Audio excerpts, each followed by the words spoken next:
That's why the entire picture is so important, because people do fall on hard times and everybody makes mistakes. Top things you need to do when you're screening an applicant to go into your rental property. 1, background check. 2, credit check. 3, rental verification. 4, income verification. And 5, ask the applicant for identification.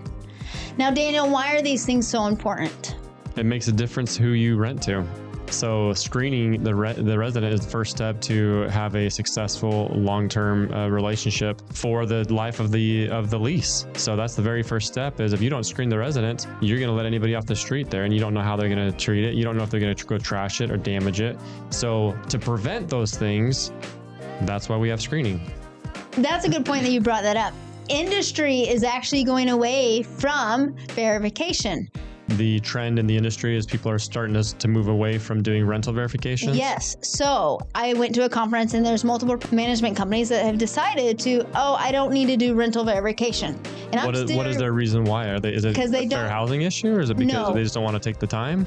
Well, they think it's a waste of time, and they also think that the property management companies or the landlords are giving false rental verification. So I am still very, very pro rental verification. You can look up and see the person that you're talking to. Do they own the property? Are they talking legitimately? I'm still pro for it, but let's open that up a little bit. Why are you still pro for it? It's still important because, yes, there may be people that they may attempt to be a fraud or to fill it out fraudulently if they have a buddy or a friend say, yeah, I'm going to be your landlord and fill it all out. But there's a couple of red flags to your point. 90% of most renters that we screen, they're renting directly from a landlord, or they're dealing with a PMC, a property management company. If they're a PMC, it's pretty easily where we know we're dealing with a professional or somebody that's going to be filling out the rental verification on their behalf. In the event of a private landlord, you can look up on tax records to see if that name matches that person. Even if it's in an LLC or another entity, you can still look it up and say, hey, John Smith LLC, or even, hey, XYZ LLC, you can pull it up, and then you can also go to the Arizona Corporation Commission to see if they're listed on there as one of the members.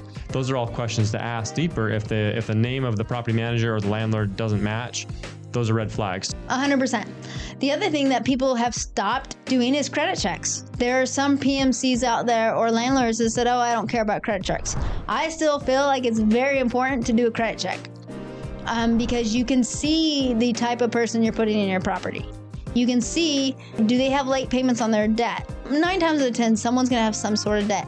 I'm not saying that's bad. I'm just saying on a credit check, you can see how many times they're late.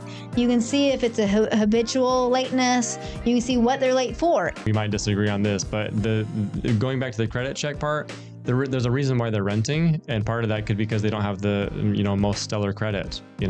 Our standard credit is that we work with 600 and above, and the reason why is we find that the higher eviction rate is when you go below 600. We do a credit check, and it's important to us because it does give us a feel of 600 and above credit score. They are a different renter than people that are 600 and below. It just is. And so for us, it gives us a gauge of what we're going to be dealing with when we run a credit check on someone. So the other thing we do is a background check. Why would you feel a background check is very important? Because there's federal laws coming down, and there's certain issues that you have to know about when you are running background checks. Well, there are, and you have to be careful. You can't have a blanket policy against all felonies or all certain criminal activity. Okay, you can't have a blanket policy, so you have to be careful not to get in trouble with fair housing. But you definitely can run a background check. You can definitely have policies against violent and things that are recent, right? The question we get a lot of times on the phone is, hey, I have a felony, do you rent to felons? And our response and our policy is we recommend them apply, because we do want everybody to apply because it's a big picture. It's not just one thing, and it does depend on what type of felony. If it is a criminal, aggressive, violent felony, we will deny, and most people will, because it puts other people in harm's way. And timing matters too. If it's recent, you can absolutely still discriminate against that. If it was 20 years ago, you can't just have a blanket policy. So it's more on a case-by-case basis. I think it's very important to run background checks so you know who's going into your property. That's like biggest key, where you can get a picture. That's why credit check, background check, rental history, income verification, and identification are very important, because you're getting a whole picture of who this person is. And if you take one of those elements out, you don't have a full picture. Do you remember Tonto?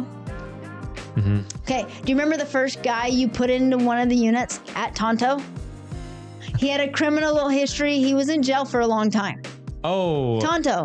Oh. And you met him face to face. Oh, yeah. And he was actually a very good renter, but... And he was very forthcoming about his background, and his background was something to the effect of it had happened decades and decades ago. It was 7 years prior. But he had just gotten out of jail within the year. Was it that recent? It was very recent that he got out of jail. I was thinking it's something that had happened like years and years before, like way over 10 it wasn't 10 or 15 aggressive. years. It wasn't an aggressive act. You met him face to face. You talked to him. He put in an application before you met face to face. He put in an application. He called, would you rented this issue I have? And I've been in jail. I just got back out. I'm trying to get on my feet. I'm working for this church. We got a reference from the church. So we went a little bit above to get more references. And we did allow him to move in because we got the credit, we got the background, we got everything. So we knew a whole picture. And he made the money. The church verified all that. And he moved it in. And he was actually a great resident for 7 years. So that's why the entire picture is so important, because people do fall on hard times and everybody makes mistakes. But if they've actually changed, it is important that you give them a chance.